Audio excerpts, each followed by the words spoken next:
Hi hello welcome to my YouTube channel. How you all? ഞാനും ഫാമിലിയും അൽഹംദുലില്ലാ ഇവിടെ സുഖമായിട്ടിരിക്കുന്നു. അപ്പോൾ ഞാനിന്നൊരു കോളിഫ്ലവർ ഫ്രൈൻ്റെ റെസിപ്പി ആയിട്ടാണ് വന്നിരിക്കുന്നത്. കോളിഫ്ലവർ 65 എന്നൊക്കെ പറയാം, ചിക്കൻ 65 എന്ന് പറയണൊക്കെ പോലെ. അപ്പം അതിനായിട്ട് ആദ്യം കോളിഫ്ലവർ ലീഫൊക്കെ കളഞ്ഞ് ക്ലീൻ ചെയ്ത് കുഞ്ഞിതായിട്ട് കട്ട് ചെയ്തെടുക്കുന്നുണ്ട്. ഒരുപാട് ചെറുതാക്കരുത്, നമുക്ക് ആ ഇതളൊക്കെ കിട്ടുന്ന ആ ഒരു സ്റ്റെമ്മും കൂടെ ഉള്ള രീതിയിൽ വേണം കട്ട് ചെയ്തെടുക്കാൻ. അപ്പം ആദ്യം അത് കട്ട് ചെയ്തെടുത്ത് അതിലേക്ക് വെള്ളമൊഴിച്ച് ഒരു സ്പൂൺ ഉപ്പും ഒരു സ്പൂൺ മഞ്ഞൾപ്പൊടിയും കുറച്ച് വെള്ളവും കൂടെ ഒഴിച്ചിട്ട് നന്നായി തിളപ്പിച്ചെടുക്കാം. ജസ്റ്റ് ഒന്ന് നന്നായി തിളച്ച് വന്നു കഴിഞ്ഞാൽ ഒന്ന് ഓഫാക്കുക. ഓക്കെ, എന്നിട്ട് അത് സ്ട്രെയിൻ ചെയ്തിട്ട് ഒന്ന് തണുക്കാൻ വെക്കുക. ആ നേരം കൊണ്ട് നമുക്ക് അതിലേക്കുള്ള മസാല ആക്കിയെടുക്കാം.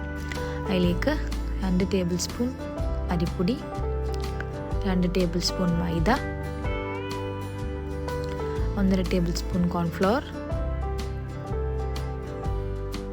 1.5 ടേബിൾ സ്പൂൺ മുളക് പൊടി, 1/2 ടേബിൾ സ്പൂൺ ചിക്കൻ മസാല, ആവശ്യത്തിന് ഉപ്പ്, പിന്നെ 1 teaspoon ginger paste, teaspoon garlic paste, പിന്നെ ഒരു 1/2 ടേബിൾ സ്പൂൺ വിനീഗറും കൂടെ ഒഴിച്ചിട്ട് ഈ മസാല ഒന്ന് മിക്സ് ചെയ്തെടുക്കാം.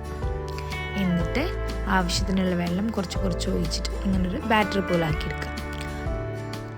നല്ലോണം വാട്ടർ ആവരുത്. വാട്ടർ ആയി കഴിഞ്ഞാൽ നമ്മൾ കോളിഫ്ലവർ ഇതിൽ കോട്ടായി കിട്ടില്ല. അപ്പം അതിന് വേണ്ടി ഈ ഒരു കൺസിസ്റ്റൻസിയിൽ വേണം നമുക്ക് ബാറ്റർ ആക്കിയെടുക്കാം. ഇനി നമുക്ക് നേരത്തെ തണുക്കാൻ വെച്ചിട്ടുണ്ടായിരുന്ന മഞ്ഞൾപ്പൊടിയും ഉപ്പും ഇട്ട് തിളപ്പിച്ചെടുത്ത കോളിഫ്ലവർ ഇതിലേക്ക് നന്നായിട്ട് തേച്ച് പിടിപ്പിച്ച് കുറച്ച് റെസ്റ്റ് ചെയ്യാൻ വെക്കുക. ഒരു 1/2 hour ഒക്കെ മതി.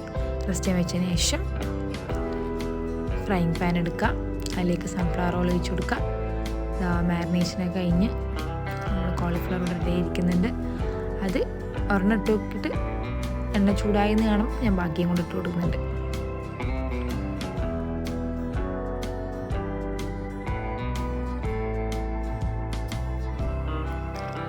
അങ്ങനെ നമ്മൾ കോളിഫ്ലവർ ഫ്രൈ ചെയ്യാൻ വേണ്ടി ഇട്ട് കൊടുക്കുന്നുണ്ട്.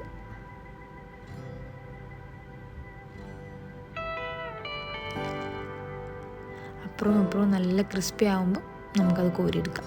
ഓൾറെഡി നമ്മൾ മഞ്ഞൾപ്പൊടിയും ഉപ്പിട്ടിട്ട് ഒന്ന് ജസ്റ്റ് വേവിച്ചെടുക്കുന്നതുകൊണ്ട് അത്ര വേവൊന്നും ഉണ്ടാവില്ല. എന്നാലും നല്ല ക്രിസ്പി ആയി വരുന്നവരെ ഒന്ന് ഫ്രൈ ചെയ്തിട്ട് എടുക്കാം. അങ്ങനെ നമ്മൾ ഫസ്റ്റ് ബാച്ച് എടുത്തു, രണ്ടാമത്തെ ബാച്ച് ഇട്ട് കൊടുക്കുന്നുണ്ട്.